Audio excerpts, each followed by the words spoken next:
예, 안녕하세요. 쿠쿠루입니다. 이번 주 팔란티어 뉴스 시작하도록 하겠습니다. 이번 주에 말씀드릴 내용은 이 아폴로를 이용하여 파워 클라우드 2.0을 발표했다는 내용을 말씀드리려고 합니다. 그리고 두 번째로 알렉스 파트너스라는 기업과 파트너십을 체결했다는 내용에 대해서 말씀드리려고 합니다. 그리고 세 번째로 내부자 매도에 대해서도 말씀드리도록 하겠습니다.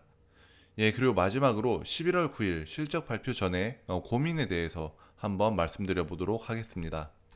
첫 번째 내용입니다. 이 팔란티어의 유튜브에 올라왔던 내용이고요. 기존 클라우드 1.0에서 이 아폴로를 통해 가지고 클라우드 2.0으로 새로운 클라우드로 변화를 한다고 이야기합니다. 아니 그러면 이 클라우드 1.0과 클라우드 2.0이 뭐가 다른지에 대해서 확인을 해봤는데요.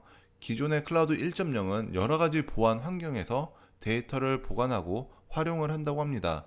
하지만 클라우드 2.0은 아폴로를 이용해서 엣지 AI와 멀티레이어 시큐리티 앤 프라이버시를 통해서 구동을 한다고 합니다. 정리를 해서 다시 말씀을 드리면 아폴로를 통한 클라우드 2.0은 엣지 AI를 통해서 센서나 제품을 연결시키고 멀티레이어드 시큐리티 앤 프라이버시를 통해서 보안 정책을 만족시킨다고 합니다. 그래서 클라우드 2.0은 고객이 원하면 언제든 어디서든 활용할 수가 있고 도메인이나 장치 전반에 대해서 운용을 할 수 있다라고 이야기하고 있습니다. 두 번째 내용으로는 이 알렉스 파트너스와 파트너십을 체결했다는 내용입니다. 이 알렉스 파트너스의 파트너십 체결 내용을 확인을 해보면 이 알렉스 파트너스의 고객에게 다양한 분석이나 전략을 수립하는데 팔란티어의 플랫폼이 도움이 될 것이다 라고 이야기하고 있습니다. 이 알렉스 파트너스는 고객에게 경영 컨설팅이라든지 전략 기획, 경제 컨설팅 등을 하는 이런 컨설팅 기업으로 보시면 될 것 같습니다. 그래서 이 컨설팅이라든지 기업의 전략 등에 대해서 팔란티어의 플랫폼을 통해서 분석을 하고 고객에게 서비스를 제공할 것이라고 예상이 되고 있습니다. 세 번째로 말씀드릴 내용은 이 내부자 매도입니다. 이 알렉스 카프는 11월 3일부터 11월 5일까지 알렉스 카프는 약 180만 주 정도를 매도했습니다. 그래서 이 알렉스 카프의 엠플로이 스탁 옵션은 약 380만 주가 남아 있으며 12월 3일까지 정리할 것으로 보여집니다. 추가적으로 말씀을 드리면 380만 주를 모두 매도하지는 않을 것이고 약 절반 정도를 매도할 것으로 예상이 되고 있습니다. 왜냐하면 이 11월 3일부터 11월 5일까지 알렉스 카프는 180만 주 정도의 매도를 진행했지만 알렉스 카프의 엠플로이 스톡 옵션은 700만 주에서 380만 주까지 약 280만 주 정도 줄어들었습니다. 즉 엠플로이 스톡 옵션에서 약 100만 주 정도는 클래스 A나 클래스 B로 녹아 들어갔다라고 말씀을 드릴 수 있을 것 같습니다.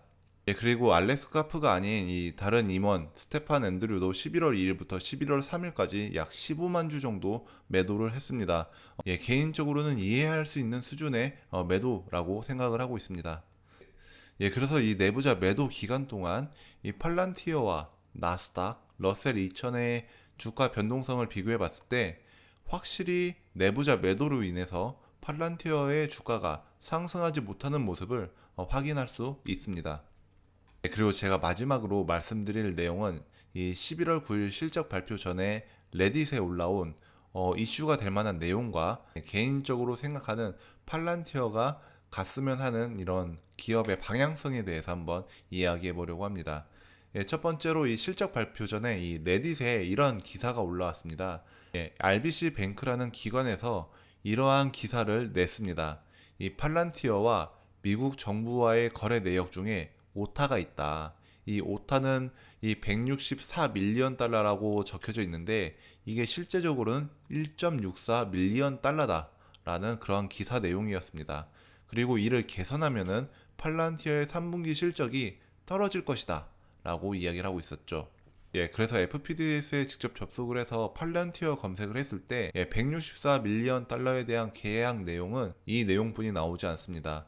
이 계약 내용을 확인했을 때 이 164 밀리언 달러가 오타인 것까지는 확인을 했고, 하지만 이 기업은 팔란티어가 아니라 세이브 워크포스 솔루션이라는 다른 기업이기 때문에 큰 걱정은 안 해도 될 것 같다고 보여지고 있습니다. 그리고 11월 9일 실적 발표 전에 주가에 대한 다른 산업군과 비교를 해봤을 때의 고민에 대해서 말씀드려 보도록 하겠습니다.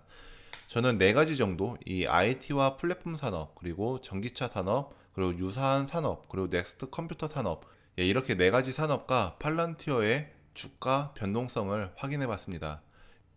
첫 번째로는 이 구글과 페이스북, 메타라고 하죠. 요 기업들과 팔란티어의 주가를 비교해 봤습니다. 메타 같은 경우는 기업명을 바꾸고 다른 컨셉을 갖고 이제 기업을 꾸리기 때문에 기대감 때문에 성장을 하고 있지만, 이 페이스북에 대한 실적이라든지 가이던스가 좋지 않았을 때는 확실히 떨어지는 모습을 보실 수 있습니다. 그에 반해서 구글은 실적이 잘 나왔기 때문에 꾸준히 성장을 하는 모습을 보실 수가 있습니다. 즉 다시 말하면 IT나 플랫폼 산업은 실적에 예의주시해야 된다라고 말씀드릴 수 있을 것 같습니다. 그리고 전기차 산업과 팔란티어의 주가를 비교해봤습니다.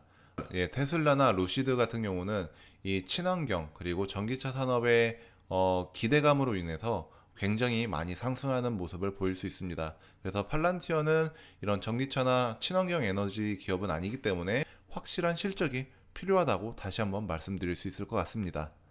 그리고 많은 분들이 유사한 기업이라고 말하는 이 C3AI, 스노우플레이크의 기업들의 주가 변동도 팔란티어와 유사하게 보이고 있습니다. C3AI나 스노우플레이크 같은 경우는 3분기 실적이 12월로 잡혀져 있기 때문에 팔란티어의 주가가 어떻게 변동될지에 대해서는 예상하기 어려운 부분이 있습니다. 그리고 제가 임의로 만든 네임이긴 하지만 넥스트 컴퓨터라는 산업을 좀 이야기해 보고 싶습니다. 이 엔비디아나 IONQ 같은 경우는 기존의 프로세스를 바꾸는 기업, 그러한 기업들은 뛰어난 성장성을 보이고 있습니다. 물론 IONQ 같은 경우는 좀 과열된 부분이 없지 않아 있어 보이긴 하지만 어찌됐든 이런 기존의 프로세스를 바꾸는 기업의 효율성을 바꾸는 기업은 성장성을 보이고 있습니다. 팔란티어는 넥스트 컴퓨터 기업은 아니지만 이 플랫폼의 확장성을 통해서 기존 기업의 프로세스를 효율화하는 기업입니다. 이러한 효율화를 친환경 산업 분야에도 적용을 시켜서 좀 입지를 확장하는 전략을 세울 필요가 있다라고 생각하고 있습니다.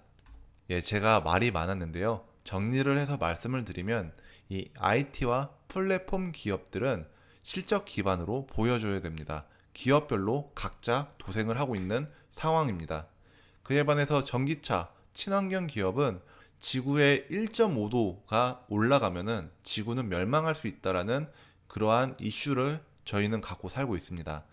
그리고 전기차의 수요가 상승하는 특이점이 온 시점이기 때문에 투자금이 몰리고 있는 상황입니다. 그리고 유사하다고 평가되는 기업들은 아직 실적 발표 전이기 때문에 주가의 변동은 비슷합니다. 그리고 넥스트 컴퓨터, 기존의 프로세스를 바꾸는 기업 또한 간접적인 친환경 기업으로 보실 수가 있습니다. 왜냐면은 1년에 걸려서 해야 하는 일을 3개월, 4개월 만에 할 수 있게 만든다면은 간접적으로 친환경적인 기업이라고 생각을 하고 있습니다. 그래서 제가 드리고 싶은 말씀은 너무나도 뻔하지만 너무나도 당연하지만 팔란티어는 강력한 3분기 실적이 발표되어야 상승할 것으로 보여집니다.